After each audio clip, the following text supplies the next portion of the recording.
Okay, one of the STEM assignments that I do in my class, one way I integrate technology with biology, which can often be kind of hard, is I have the kids use their smartphones. Well, every student today has a smartphone, and it has a lot more capabilities than what they think.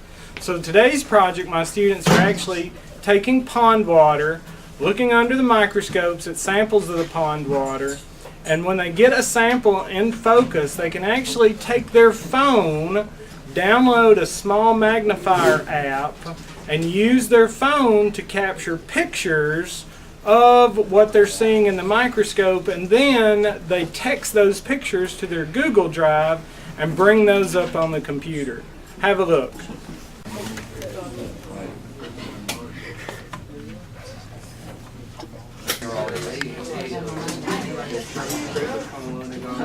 Alright, so the second way that I promote STEM education across the entire school, and not just the school but across the county as well, is I have a program called Mr. Griffin's Wild Kingdom, and that's where I feature different animals and different concepts about biology and STEM education, and our media system does a small little segment over me every week. So enjoy some of the small parts of my segment. Welcome to Mr. Griffin's Wild Kingdom. Today I'm showing you the Australian blue-tongued skink. Now, skinks are a certain kind of lizard that are very adapted for burrowing.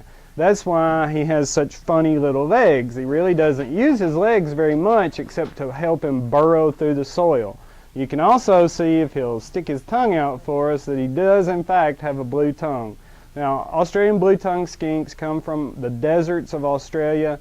They tend to live in more arid regions, and they eat insects. So thanks again for another episode of Mr. Griffin's Wild Kingdom. Alright, welcome again to Mr. Griffin's Wild Kingdom. Today I have what's called a rosy boa, or boa trivariegata. This is the only boa constrictor that's native to North America. They're very docile boas. They're native to the southwestern United States.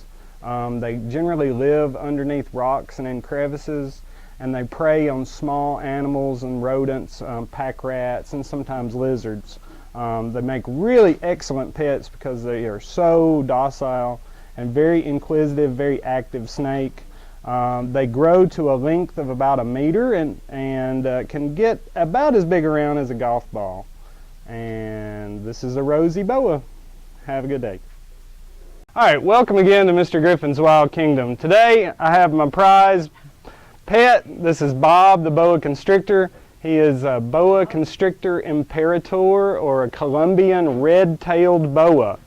And as you can see, he has this distinctive red coloration on his tail. As young snakes, they're arboreal, which means they live in the trees, and they use their tail. They actually use that tail to lure in birds, use it like a little fishing lure. Now, Bob is about 10 years old. He's close to 6 feet long. As you can see, he's getting to be pretty big. He probably won't grow but another foot or so because he's a male. He'll stay relatively small. And he lives in a very climate-controlled habitat where the temperature has to stay in a narrow range. But this is the Colombian red-tailed boa, boa constrictor imperator. Have a good day.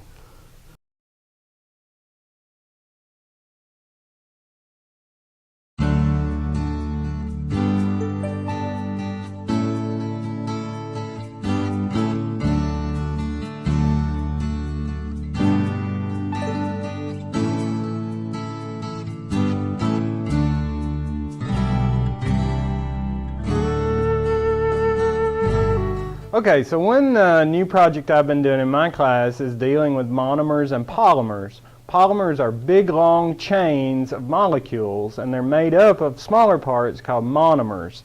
What I have here are two monomers, part A and part B, and what I can do is I can mix them together, a chemical reaction occurs, and it creates a large polymer, much bigger, and it gives off some gas. So what I have some food coloring. I'm going to add my part A to the food coloring.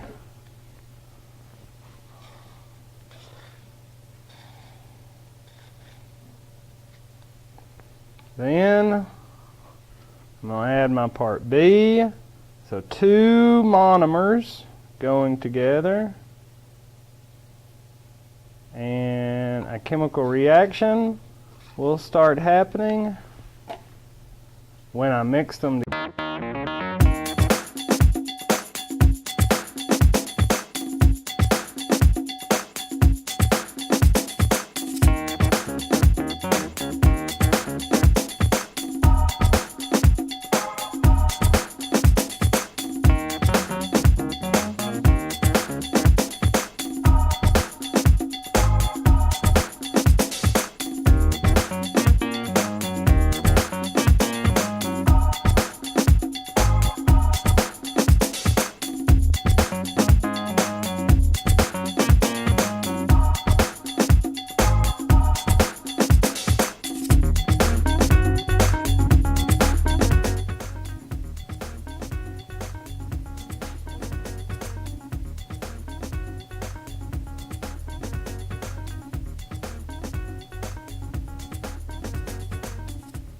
This is also an exothermic chemical reaction, so if you felt it, you can feel that it's hot and warm. And there you go. That's creating a polymer from 2 monomers.